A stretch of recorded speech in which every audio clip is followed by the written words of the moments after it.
পশ্চিমার agent তো আছেই সরকারের ভিতরে। দ্য গ্রেট খলিলুর রহমান, আমাদের ফরেন মিনিস্টার, উনি তো আছেনই, উনি তো ওইখানেও ছিলেন। আমেরিকার সাথে যে চুক্তি হয়েছে সে জায়গায়ও ছিলেন, সেখানেও ছিলেন, সুসাইডাল চুক্তি করেছেন। সো একটা এই করে তো তারেক রহমান সাহেবকে তো ফাঁসিয়ে রেখেছে তারা ওইখানে। আগামীকাল ঢাকায় 3 দিনের সফরে আসছেন ট্রাম্পের বিশেষ দূত সার্জিও গোর। বাংলাদেশ সরকারের সঙ্গে মার্কিন যুক্তরাষ্ট্রের সম্পর্কের ভবিষ্যৎ দিক নির্দেশনা নির্ধারণ করার জন্য কিংবা এটা কোন দিকে যাবে সেই জন্য বলা হচ্ছে যে তিনি বাংলাদেশে আসছেন। আসলে মার্কিন যুক্তরাষ্ট্রের সঙ্গে বাংলাদেশের সম্পর্কের গতিপথ কোন দিকে যাবে আপনার বিশ্লেষণ একটু শুনতে চাই, কিংবা তিনি কেন আসছেন, আপনার ধারণা কি? না, আমি জানি না উনি কেন আসছেন, ওনার এজেন্ডাটা কি আমি জানি না। তবে আমি এতটুকুন জানি যে এইখানে স্পেশাল এজেন্টসগুলি সিআইএর আগের থেকে এসেছে, 5-6 দিন যাবৎ তারা ওয়েস্টিনে আছে। ওদের বুকিং ইউএস এমবাসি দিয়েছে। ওরা হয়তো গড়ের জন্য আসতে পারে, আই হ্যাভ নো আইডিয়া।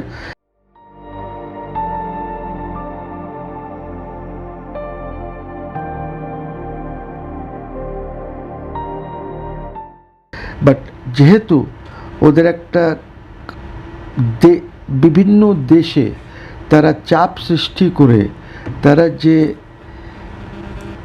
ঘৃণার কাজ করে, মাদুরোকে নিয়ে যাবে তারা। আজকে বাইডেন অ্যাডমিনিস্ট্রেশন হন্ডুরাসের ফর্মার প্রেসিডেন্ট কে করেছে, যাকে ট্রাম্প মাফ করলেন সেদিন, একটা পপুলার প্রেসিডেন্ট হন্ডুরাসের।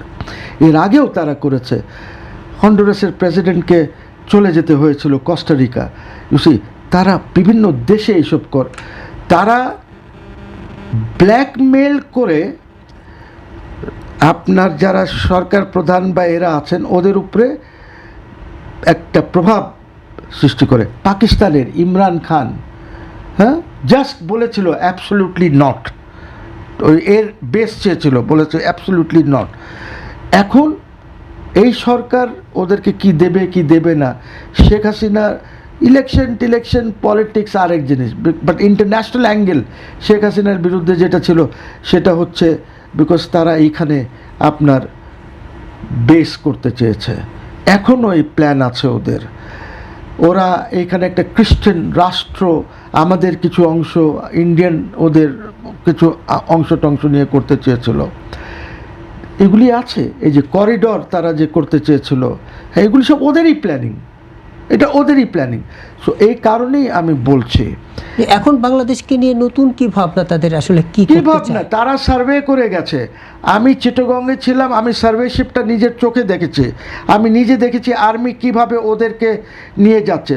ডিট্যাচমেন্টস অফ মেরিন আমাদের চিটাগং হিল ট্র্যাক্টসে ওদের একটা পরিকল্পনা আছে তো আমাদের এখানে। ওরা দখল করতে চায়, বে অফ বেঙ্গল দখল করতে চায়। ওর কারণ হচ্ছে আন্তর্জাতিকভাবে, বিকজ তারা মনে করে যে চায়নাকে কন্টেন করতে হবে। তো চায়নাকে তুমি করো গিয়ে যেখানে ইচ্ছা করো, বাংলাদেশের মাটিতে তুমি চায়নাকে কন্টেন করতে আসছো কেন? বিকজ তারা মনে করে যে এই বে অফ বেঙ্গল থেকে ইন্ডিয়ান ওশেন, এইখান থেকে ওই মালাক্কা, স্ট্রেট অফ মালাক্কা, এইগুলি তারা যেন না ব্যবহার করতে পারে। But you cannot contain, because এই কারণেই চায়না অফার করেছে বাংলাদেশকে যে আমরা এইখান থেকে একটি রাস্তা কুমলিং পর্যন্ত যাবে। আমার প্রধানমন্ত্রী এটার উপরে কি বলেছেন চাইনিজকে আমি জানি না, এটা শেষের দিকে তারা এই কথাটি বলেছিল। সো ওদের এই যে জিও পলিটিক্সের মধ্যে যে খেলাটা হচ্ছে, এই খেলাটা তো বুঝতে হবে যারা আমাদের দেশে আছেন। আপনি দেখেন ইরানে দেখেন তারা কি করছে, আর প্রত্যেক দিন এসে স্টেটমেন্ট দেবে হেক্সেত, হ্যাঁ, আমরা ওদের অবলিটারেট করে দিয়েছি, ওদের সব ধ্বংস হয়ে গেছে, এখন ওদের কাছে কিচ্ছু নাই। ইউসি, তারপরে আজকে why are you running towards Pakistan, Kuwait, Saudi Arabia, Qatar, সব তো একটা করতে যাচ্ছে এখন। You see, we have to understand, বাংলাদেশের মাটিতে আমরা চাই না, পশ্চিমা ঘাঁটি চাই না। আমরা বাংলাদেশে একটি যুদ্ধর ক্ষেত্র প্রস্তুত হোক, এটা আমরা চাই না। এই কারণে we have to very careful. আর পশ্চিমার এজেন্ট তো আছেই সরকারের ভিতরে। দ্য গ্রেট খলিলুর রহমান, আমাদের ফরেন মিনিস্টার, উনি তো আছেনই, উনি তো ওইখানেও ছিলেন। আমেরিকার সাথে যে চুক্তি হয়েছে সে জায়গায়ও ছিলেন। সেখানেও ছিলেন, সুসাইডাল চুক্তি করেছেন। সো একটা এই করে তো তারেক রহমান সাহেবকে তো ফাঁসিয়ে রেখেছে তারা ওইখানে। উনি যদি কিছু বের হতে চান, কিছু করতে চান, এই জন্য ওনার জন্য তো এই বাংলাদেশকে নিরাপদ থাকার জন্য সরকারকে আপনি কি পরামর্শ দিবেন, যে আমেরিকা নতুন যে তার বয়ান নিয়ে আসতে চায়, কিংবা নতুন get out of that American চুক্তি, আর্টিকেল 6(3)তে he can get out of this চুক্তি, এই পরামর্শ দেব। আর to have good relationship with India, because India হলো আমার পাশে 4600 কিলোমিটার ইন্ডিয়া। আপনার কাছে যখন তেল থাকবে না তখন আপনি ইন্ডিয়াকে বলবেন যে ভাই ডিজেল দাও। আপনার কাছে পেঁয়াজ থাকবে না তখন আপনি ইন্ডিয়াকে বলবেন যে পেঁয়াজ দাও।